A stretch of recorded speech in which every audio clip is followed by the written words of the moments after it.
Could you do that, Dave? Could you type that fast and get ready to With go my on thumbs, Facebook? probably not. Yeah. I think I'm too old. Yeah, well, I think there is an age barrier that's involved here. It is the voice of Indiana County, WCCS, 101.1 FM and AM 1160. David Ferguson is here this morning representing the Delaney Chevrolet Westsylvania Jazz and Blues Festival, which is this weekend in downtown Indiana. Our conversation brought to you by Marcus and Mack, a law firm representing injured people. Isn't it nice to say that there's an actual event happening with An real people? actual event, real people, face to face. Of course, we're going to be on Philadelphia Street in part because it allows for greater social distancing. So we're still aware that there are some things that we need to work on with the pandemic still. But by being outdoors, it makes it so much easier. We're seeing some great things in terms of CDC guidance and all that. So we're really looking forward to a great weekend of music out here. Yeah. So yeah, we'll be on Philadelphia Street. The stage will be in between 9th and 8th, and we'll be closed off all the way to 7th Street. So all the way from 9th to 7th is space that'll be for the festival. So lots of room. This year, unlike other years, you'll need to bring your own chair, which most people that go to festivals are kind of used to. Bring your own chair. Sure. You can set it up where you want. And we'll have a great lineup. Music starts at 11.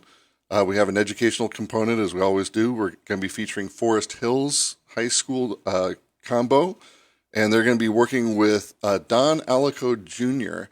Don Alico Sr. is a local Pittsburgh jazz musician and music educator who grew up in Johnstown, and his son is the director of jazz studies at Middle Tennessee State.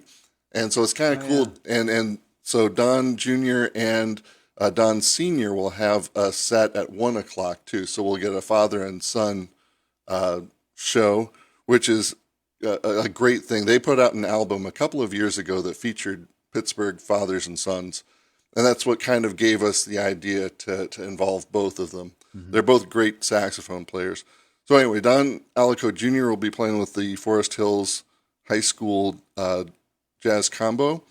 And then Birth of the Cool will be at 12. That's some of you may have attended that at IUP back in September of 2019, pre-pandemic, if you will. Yeah. And this is going to be a selection of pieces that were recorded by Miles Davis on his historic Birth of the Cool album back in the 50s.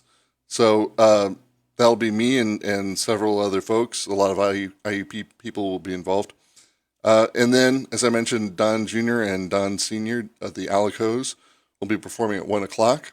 We should explain to people that the Westsylvania, Delaney Chevrolet Westsylvania Jazz and Blues Festival is on Saturday. Oh, that's right. That's a really good point. We did not say that. Yeah, this is why it's a very timely message. Yes. That's a really good point. This is happening Saturday. And things will get underway at 11. At 11. All right. Thank you very much. I pressed the reset button, Dave. Now there you go. So all of this is Saturday. Proceed. Right. So at 2:15, Black Cat Moan is going to be here. They're from Johnstown, and they've been with us before. They're really a fun group to watch and listen to, and I know that they've got a lot of fans that are going to be making the trip. Mm-hmm. At 3:30, a group that's new to the festival for us is called Echoes, and they originated as students at Oberlin College in Ohio, and they're going to they do kind of an electronic or experimental kind of jazz. And then at 4:45, Jimmy Adler is a blues guitarist. He's been at the festival before. He's going to be taking the stage. And then our headliner, jazz headliner, Firm Roots. They're provided to us by the Pittsburgh International Jazz Festival and the August Wilson Center. And we wouldn't be able to do a lot of these things without their ongoing support. Firm Roots is a kind of a who's who of active Pittsburgh jazz musicians, including Eric DeFade and Jeff Bush, who festival goers may remember from a couple of years ago as well. And at 7:30, the blues headliner is Miss Freddie, and she was at the festival 2 years ago, and we had her in an earlier time slot, and we're just blown away by her. She's She was amazing. fantastic. So we really look forward to hearing her again at 7:30. That caps off the night that's on Philadelphia Street, and then after that, we have 3 after-hours locations. We have the Hilton Garden Inn, where Laura Ferguson will be singing. The Artist Hand will have Grist for the Mill, and Josephine's will have a group called Ansible, and there are a couple of dad band alums that'll be in that group along with some other local musicians. So that'll be a fun night. We're really looking for some folks are even starting to make the trip and spend the night. So Oh, yeah. yeah, it's really starting to feel a little bit more normal. Yeah. Well, what else will make it feel normal is there is a little bit rain in the forecast and cool temperatures. That's true too. Wear your light jacket, bring your umbrella in case you need it. It just says a little rain on Saturday. Right. So Yeah. we gotta be okay. Last I heard, it's going to be tapering off in the morning, so it might be a little bit cooler than it has been in the past, but not too bad. No, and a chance for you to actually get out, be with people, and enjoy some really, really good jazz music. Yeah. Just good stuff. Now, you said you're going to be performing with a group of about 9? Yes. Yeah. Yeah. And we love so much listening to you play. It's always fun. You make it fun. But who else is in that group? Chris Dickinson, Mike Kingen, Heidi Lucas, Zach Collins, Shelly Insko, Jim Flowers, Ben Saylor, Bob Insko, and then Laura Ferguson will also be singing a selection too. Yeah. Yeah. So except for the Inskos and Ben Saylor, everyone else is affiliated with IUP. Yeah, well, it's just going to be a fun day. It's going to be wonderful to see people out there. Jazz and blues, of course, the focus of it, but there's so much to do at the festival itself. The fellowship with one another, enjoy the music, enjoy a refreshment or two, and you'll just have a wonderful time. That's right. We also have Levity and Noblestein will be on site as they have in the past, and we will have open container as a possibility within the festival grounds. We also have this year a couple of food trucks that will be with us. We've got Kaiser Ravioli and the Coop will be joining us. So that's something that we weren't able to do in the smaller space of IRMC Park, but since we're in a larger space, it makes it a little bit easier to have a couple of other amenities. Yeah, I'm sure there were times when we were thinking about the festival over the course of the past 6 months to a year, when you were wondering, will we ever be able to do this again? And the reason I say that is, because of the pandemic and everything else, but, there's a trickle back effect here, and sponsorships become a question. Delaney Chevrolet stepped up for you again. Oh, absolutely. Yeah.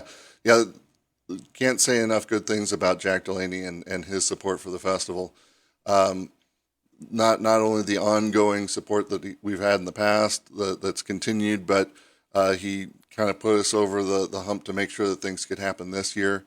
I mentioned the August Wilson Center and the Pittsburgh International.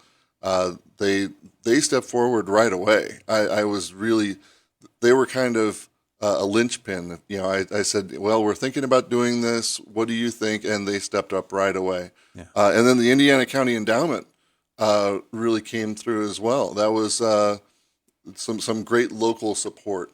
Yeah, and it's so much needed because this is an event that is so much needed. This particular festival has become a really big name for the region and even beyond the region since its establishment, which was not all that long ago. Yeah, 2014 was the first year, and it all things considered, it hasn't been going on that long. Yeah. So it's interesting to think of it as almost an institution. Maybe not quite, but the pandemic did kind of put a crimp in everyone's style for everything, but it certainly made it so that we were later in getting things going just because of general uncertainty. Yeah. So for people who want to know about attendance and whether it's going to cost them anything, what they're going to be able to do from one venue to the next. The restrictions are everything that is available statewide in terms of the state's mandates. Those are going to be in effect. Right. Yeah, those are all in effect. Because it's a large gathering, then we are encouraging mask wearing, particularly if you're not vaccinated. If you are vaccinated, then following CDC guidelines for that, we are going to have some PPE available. Also, I should mention that another feature this year will be that IRMC has contacted us, and they are planning to have a vaccination site at the festival. Oh, that's cool. Yeah, so I'm glad that you mentioned that. So if you come down and you haven't been vaccinated, there's a chance for you to take that step and kind of strengthen the herd, as it were. Yeah, and it's important to note that the vaccines are available without an appointment. You don't have to make an appointment. That's right. And they're available for those ages 12 and up. Parents have to accompany anybody ages 12 to 18 and Right. sign the consent for them. But other than that, then the vaccine clinic, that's a good idea. Yeah, they reached out to us, and we couldn't see a downside really to having that on site. So yeah, and I want to say kudos to the Borough Council and to Chief Shaw and to Michael Foote for working with us and for having the willingness to go forward with this too, because we couldn't do this without their support as well. Yeah. So the event is coming up on Saturday. It's the Delaney Chevrolet Westsylvania Jazz and Blues Festival. The performances get underway at 11 o'clock in the morning, and you're basically going on through the night when you get to the other Right. venues. Yeah. By the time you're done, then it's like 11 to 11. Yeah. So a great day for jazz. The full lineup and all kinds of information is available at westsylvaniajazzandblues.org. So that's where you can find out more information about all the artists and sponsors, and be glad to have everybody come out. It's absolutely free to the public. Yeah. So come and join us. Absolutely. You don't happen to know when they're going to cut off the streets to set up in the morning? Yeah, do you? 6 a.m. is the time when Philadelphia Street will be closed. That gives us enough time for the stage to come in and get set up and do sound checks and that sort of thing. So if you're an early riser, you might find yourself with a little detour if you're in the downtown area. But that's okay. It's absolutely worth it. Yeah, Dave, absolutely. Thank you so much for coming in. We Thank you, appreciate Todd. it. It is the voice of Indiana County, WCCS 101.1 FM, AM 1160. And again, it's, what'd you say, Dave? WestsylvaniaJazzandBlues.org? That's correct. WestsylvaniaJazzandBlues.org. And people might have an idea. Say, what is Westsylvania? It's an amalgam is what it is. Yeah. All right. Very good. 24, almost 25 minutes after 8 o'clock. It is the voice of Indiana